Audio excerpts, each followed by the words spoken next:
Voilà, alors je n'ai pas regardé vos corrections pour ne pas être influencé et vous faire vraiment une correction un peu en réel de cette implémentation. Donc, le site d'agence immobilière demande de réaliser un programme qui permet de calculer le coût total d'une location. Donc, en analysant un petit peu l'énoncé, je vais trouver mes invariants. Donc, il y a ici l'idée de calcul d'un coût total. Je commence mon script en déclarant cette variable. Éventuellement, on va changer, mais pour l'instant, je me dis, tiens, voilà, j'aurais besoin de coût total location, je peux l'appeler total location, tiens. Voilà.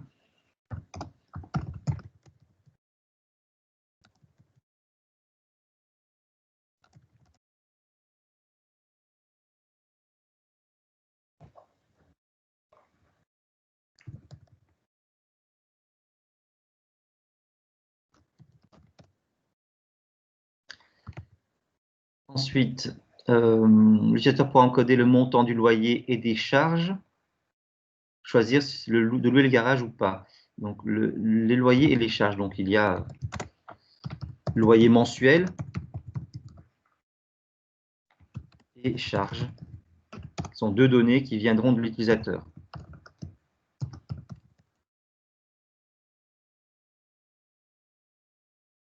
Ça, c'est à calculer.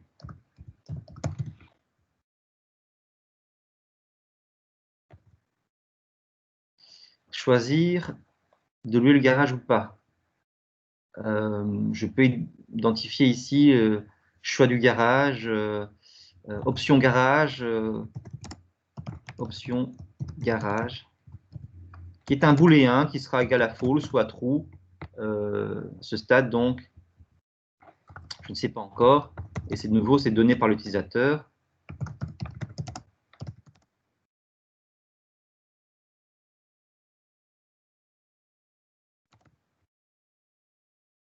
Ou false.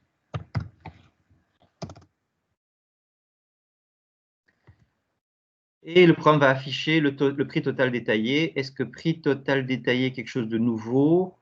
Coût total de location, est-ce que c'est deux variables différentes? Là, pour l'instant, à ce stade-ci, je ne le sais pas encore exactement. Vous ne devez pas vous occuper du système de paiement, OK. L'utilisateur entre au clavier le montant du loyer mensuel, j'ai déjà mis ma variable, le montant des charges, la variable je l'ai. Le programme affiche le montant détaillé à payer pour la location.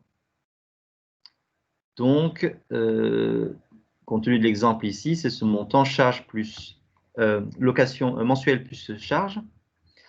Et le montant de la garantie locative, 2 mois de loyer. Ah ben là, j'ai une variable supplémentaire, garantie locative.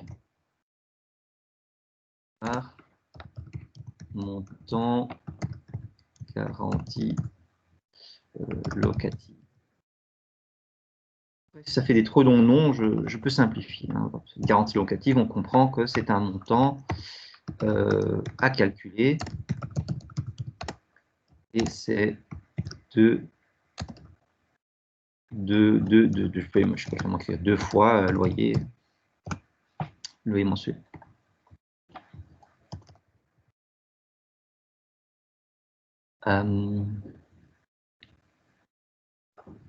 Ensuite, le programme demande s'il est intéressé par l'option garage.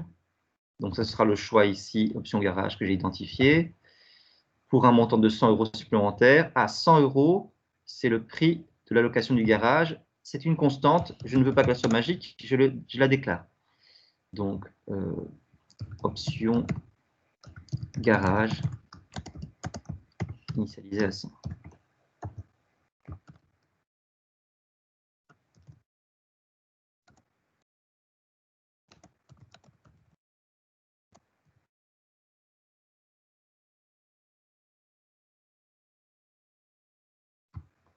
On a mis location garage. Vous mettez garage, mais c'est pas très clair si vous mettez juste garage comme nom de constante. Hein. Il faut quand même dire c'est quoi? C'est une option dans son choix de location ou bien c'est une location garage. Voilà, il faut que le nom soit quand même un peu pertinent.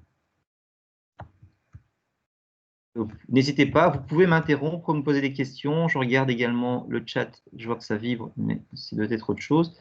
Même si j'enregistre, on peut toujours être en mode interactif, hein, c'est pas grave.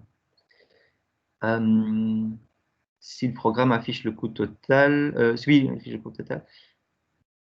Alors, donc, effectivement, ici, le coût total de location mensuelle, c'est avec l'option garage. Je me posais la question tout à l'heure, est-ce que le coût total, qu'est-ce que c'est par rapport au prix total?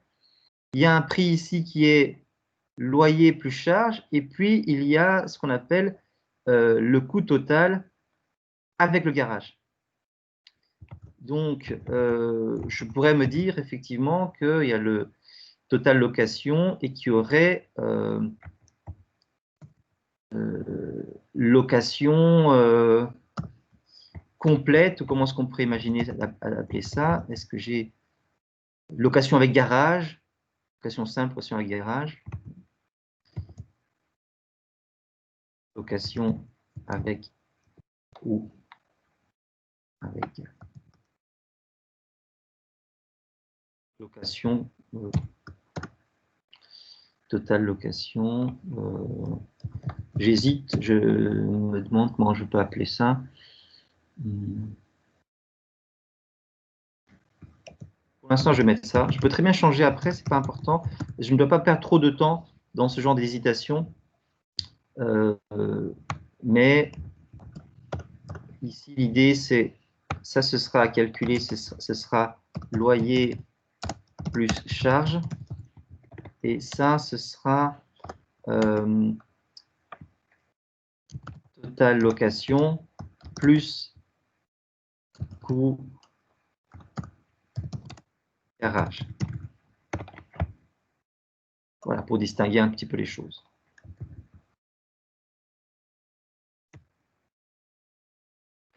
On doit pouvoir recommencer sans charger la page. OK, il va falloir valider les données. Loyer et charges doivent être des entiers non négatifs. Ceci, dans cette étape-ci, c'est également toujours renseigner davantage les choses en mettant en commentaire, par exemple, les choses qu'on ne pas oublier. Pour ne pas oublier que ces deux variables-là doivent être anti-négatives. On mettrait ici entier positif. Et les charges peuvent être nulles. À ce moment-là, je vais plutôt dupliquer comme ceci et distinguer ces deux variables. Voilà.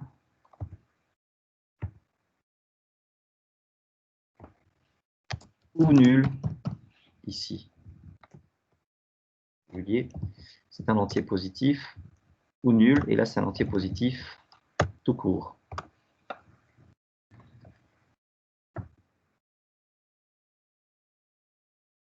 Je prends beaucoup de temps, beaucoup plus de temps que je prendrais normalement en réalité, mais c'est aussi parce que voilà, j'aimerais bien que vous ayez toujours une réflexion bien approfondie sur cette étape-ci, ne pas foncer aveuglément dans le code sans avoir bien réfléchi à vos invariants, vos variables et vos constantes, leur sens, leur domaine, la plage de valeurs qu'ils peuvent adopter, un booléen, un entier positif ou non nul.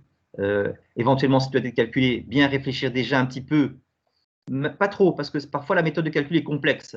Ici, elle est facile, évidemment. Du coup, je peux déjà l'annoncer pour l'avoir en tête. Mais quand c'est trop complexe, il ne faut pas commencer ici à réfléchir à la méthode de calcul. Il faut juste dire, voilà, ce sera à calculer. Voilà, j'ai mes deux exemples d'affichage. Une seule ligne ou bien une ligne avec option et coût total. Et ici, quelques données d'exemple. Très bien, je peux donc commencer. J'ai mon déroulement de programme que je dois suivre et implémenter. Donc, d'abord, j'entre les deux montants. Lecture. Donc, j'ai le loyer mensuel.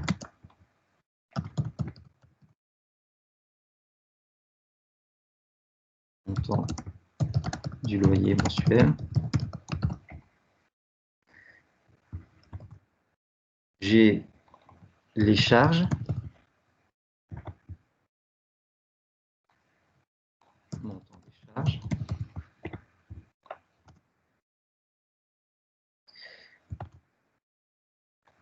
Voilà. Avant de faire ce calcul, je peux éventuellement, effectivement valider les deux données.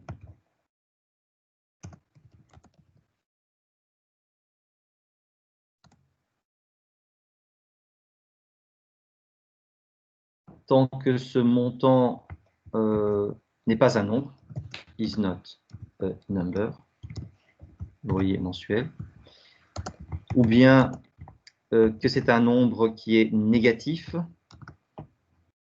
je lui redemande, et le loyer ne peut pas être nul, négatif ou égal à 0. Alors, je peux également convertir parsefloat. Je ne suis pas obligé de le faire à ce stade, mais je peux le faire.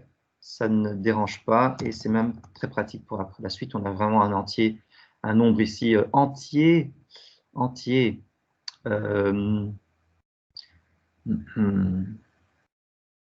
Alors, vous avez soit mis, vous avez mis par signe. J'accepte.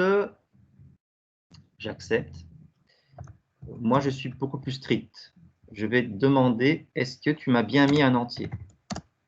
Donc, je fais ici loyer mensuel.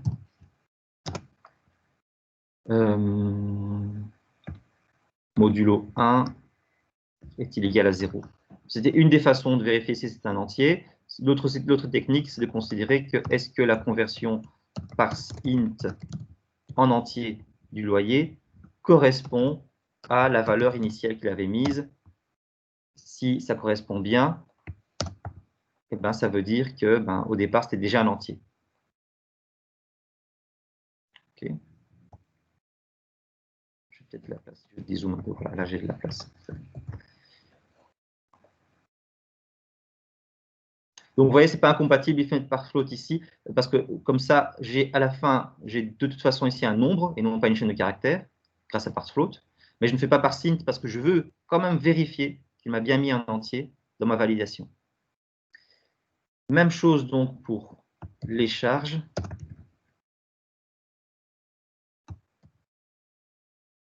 Vous voyez que j'utilise les copier-coller pour coder un peu plus vite parce que je trouve les schémas identiques, mais je fais très attention à me relire parce que souvent on oublie, on copie-colle et puis on oublie d'adapter. Ici, c'est la variable charge qui doit être vérifiée. Est-ce que c'est bien un nombre? Si ce n'est pas un nombre, on redemande. Est-ce que les charges sont strictement négatives parce que le 0 est accepté? Et puis, est-ce que c'est bien un entier? Voilà.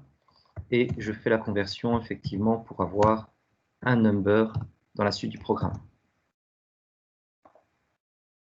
À ce stade, je peux tester déjà mon code. Je l'exécute dans mon navigateur. J'encode des montants, du texte il n'accepte pas, une valeur négative il n'accepte pas, valeur nulle il n'accepte pas, 650 €, il n'accepte pas, donc j'ai un problème. Vous voyez, donc là, je dois résoudre ce problème. Donc, pour ça, je vais débugger, parce que là, apparemment, je ne vois pas ce qui ne pourrait pas passer. Ce n'est pas un nombre, nombre négatif ou nul. Et ici, la conversion, si c'est égal, ah ben non, si c'est différent, il faut inverser. Si ce n'est pas un entier, je redemande. Pour quitter ça, il faut vraiment fermer, hop, fermer ici, et je réexécute mon test. Important de tester toujours au fur et à mesure et pas à la toute fin. Voilà, là, la lecture a passé. Pour les charges, même chose, la correction, je n'ai pas faite. La voilà. Et je dois retester. Donc, n'importe quoi ne passe pas, 0 ne passe pas, un nombre négatif ne passe pas, mais 650 est accepté. Pour les charges, n'importe quoi ne passe pas, un nombre négatif ne passe pas, 0 est accepté. Et puis, je peux en plus de ça, venir ici analyser mes variables, bien correctes, charge aussi, bien encodée. Je continue donc avec, maintenant le programme a les données, il peut calculer, afficher, etc. Je vais sauter une partie, je peux continuer séquentiellement. Non, pardon, je vais faire ça séquentiellement, comme ça. Mais voilà, l'idée, c'est que je peux très bien passer à la fin et puis revenir au milieu. L'ordre d'implémentation n'a pas d'importance, mais je vais le faire séquentiellement, ce sera plus logique pour vous après. Je calcule et j'affiche le montant. Donc, je calcule quoi? Ceci, le total location. Parce que j'ai les deux données qui me permettent de le faire. Loyer mensuel plus charge. Donc, je suis dans la partie traitement des données.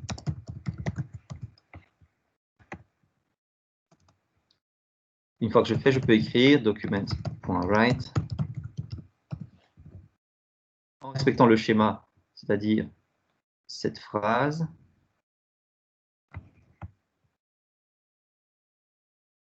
Hein. J'oublie de calculer également la garantie locative. Voilà, avec la formule loyer mensuel x 2. Et ma phrase, maintenant que je l'ai bien mise, je peux venir remplacer ici par la variable loyer mensuel. Ici, apostrophe plus plus apostrophe. Je viens mettre ma variable. Et là, apostrophe plus plus apostrophe. Total location.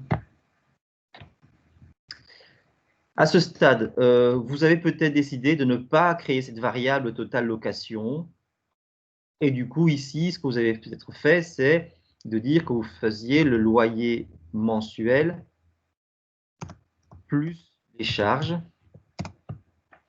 Bien mettre tout ça entre parenthèses. Et ça fait le job, c'est-à-dire que vous n'avez pas stocké la réponse dans une variable, vous l'avez évaluée au moment de l'affichage. Et c'est bon aussi. C'est plus simple d'avoir une variable qui représente cette valeur-là. Je continue avec la garantie locative ici, apostrophe plus plus apostrophe. Je viens mettre ma variable, garantie locative. Même chose, au lieu de mettre la variable, on pourrait mettre l'expression loyer mensuel x 2. Mais c'est plus lisible d'avoir comme ça cette variable.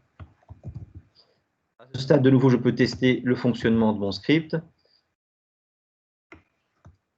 50 et 30 € de charge. On a bien 1300 € de garantie locative, 680 de loyer. Ça a l'air de fonctionner. Je continue. Le programme demande si l'utilisateur est intéressé par la location du garage. Et si oui, on affiche cette information supplémentaire. Donc, on a déjà fait cette partie-là, on a affiché ça, et on va partir à cette partie-là. Donc, demander à l'utilisateur de nouveau quelque chose. Et cette fois-ci, c'est, on peut se dire, est-ce que j'ai prévu une variable? Non, hein, c'est très bien, j'ai fait ça. On peut se dire qu'on aurait quelque chose comme le choix, et pour en faire prompt, voulez-vous le garage? C'est une idée. Et dans cette variable choix, on répondait oui, répondait non.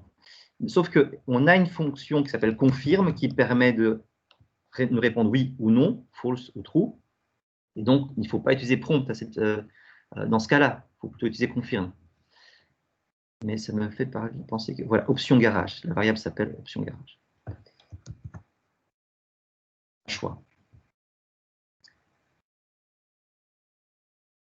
Donc, je lui pose une question de cette façon-là.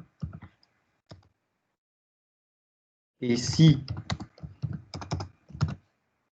option garage,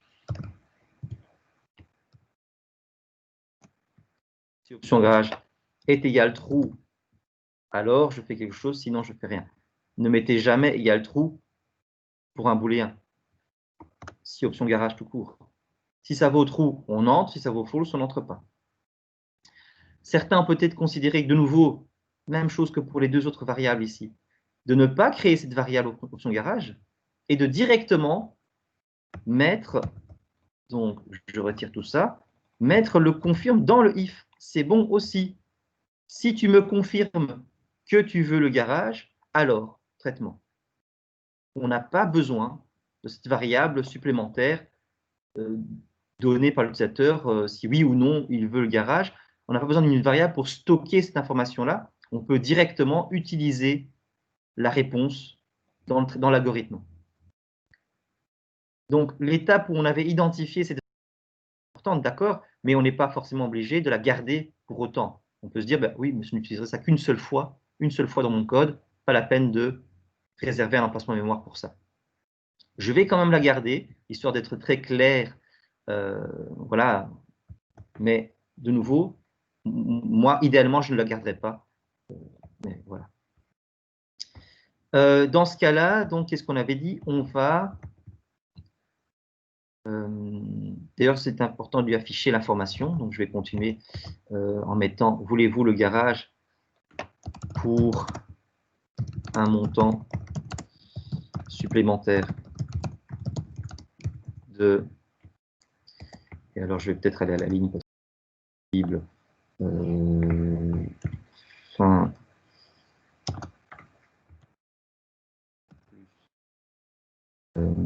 comment je l'ai appelé? Option garage plus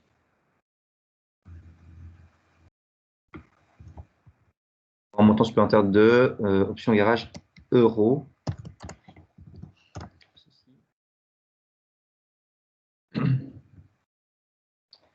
Et donc, si oui, on doit afficher ce coût total. Donc, c'est la variable ici, total location avec garage, que l'on peut donc du coup calculer. Location plus l'option garage. Et ensuite, on l'affiche document.write.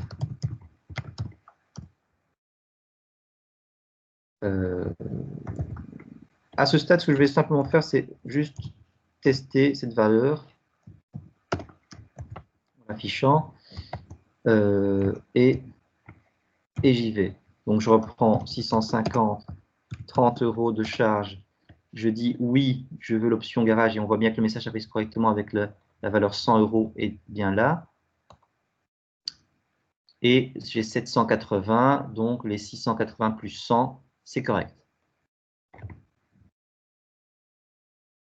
Sauf que je dois l'afficher dans un format bien particulier, qui est le format où j'ai à la ligne option garage, etc., etc. Donc, je reprends ce schéma-là. Donc, je comprends que j'ai plusieurs lignes. Dans ce cas-là, je vais devoir mettre des paragraphes dans le précédent affichage et dans le nouvel affichage également.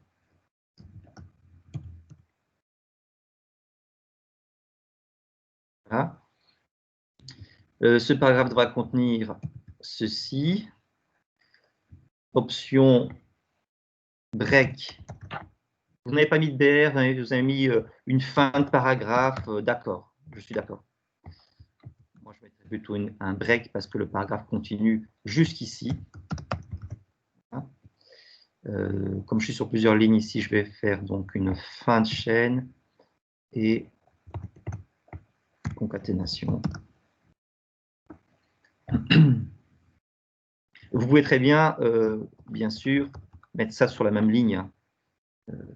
C'est le break qui affichera le retour à la ligne. Moi, je vais à la ligne pour plus de lisibilité. Donc, voilà pourquoi je fais ça comme ceci. Fin de cette chaîne. Nouvelle chaîne ici que je concatène également, qui est un autre paragraphe qui se termine là. Oui, du coup, ceci, mais c'est redondant. Je l'enlève.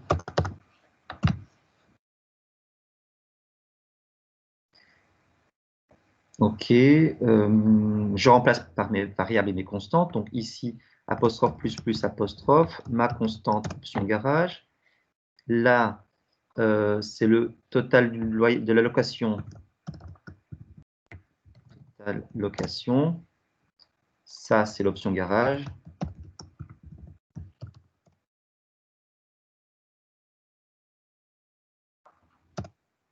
Et là, c'est total location avec garage.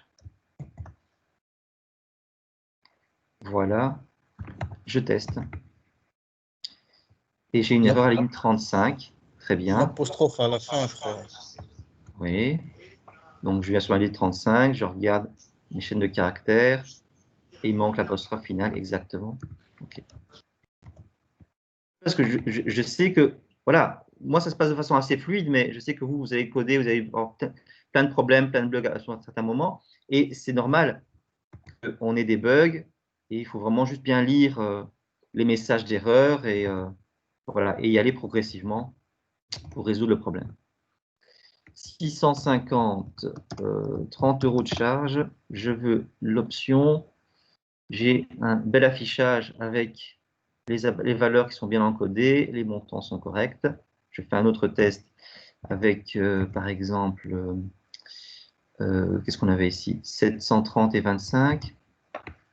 730 et 25, avec l'option 1460 pour la garantie locative, 755, le calcul est juste, 855 de loyer mensuel total avec garage.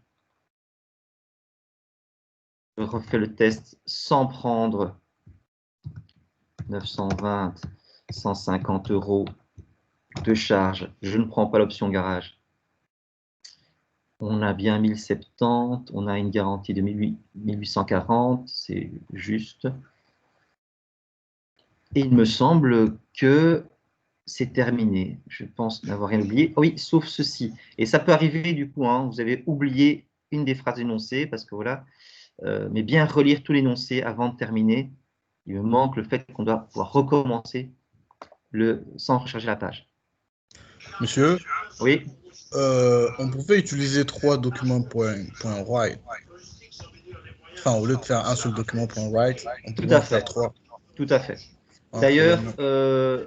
bon, je réponds à la question en disant oui, vous pouvez très bien faire, j'écris d'abord ça, et puis après je refais un document.write pour écrire ça, et puis un autre document.write pour écrire ça. D'accord, on peut faire ça. Mais c'est pas bien.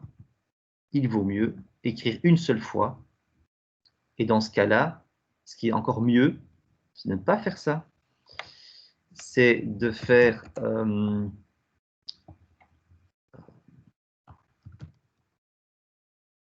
ceci. Un seul document.write. De préparer toute la phrase, tout le texte HTML dans une variable et d'écrire une seule fois cette variable. Ça, mais ça, on travaillera ça plus dans le cours de JavaScript. Et on verra pourquoi. C'est quoi la différence? Performance. Ok. Je garde pour l'instant juste la version ici. Voilà. J'écris une longue chaîne de caractères où j'écris plusieurs document write, ça me va.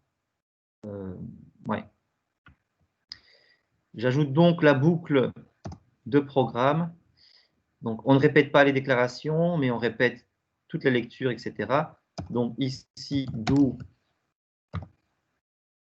jusque là, j'indente while.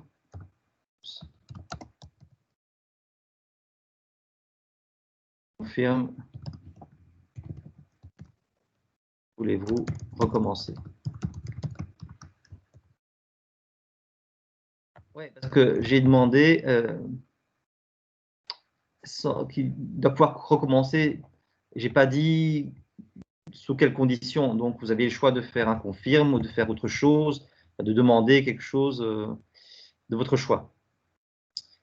Vous aurez pu mettre prompt, taper Y, taper oui pour recommencer, autre chose comme ça. Mais confirme, c'est le plus simple. Nouveau test, je vais prendre peut-être maintenant une valeur décimale. Je n'ai pas testé avec 650,5, c'est refusé. Voilà, je dois entrer une valeur entière, 630. Pareil pour les charges, 55,75, refusé. j'entre 55 €. Je prends l'option. Je veux recommencer. OK. 750, 0 € de charge, sans l'option. Je ne recommence pas. Et j'ai mes deux traitements. Le premier ici, qui est correct toujours, ben oui, et le total, voilà, tout ça est juste, et 1500 de garantie locative. Voilà, combien de temps avons-nous pris? Je dis nous, hein. Ai-je pris? Je sais pas, j'ai oublié de calculer. Je vais peut-être stopper la vidéo et après on en discute. Arrêtez.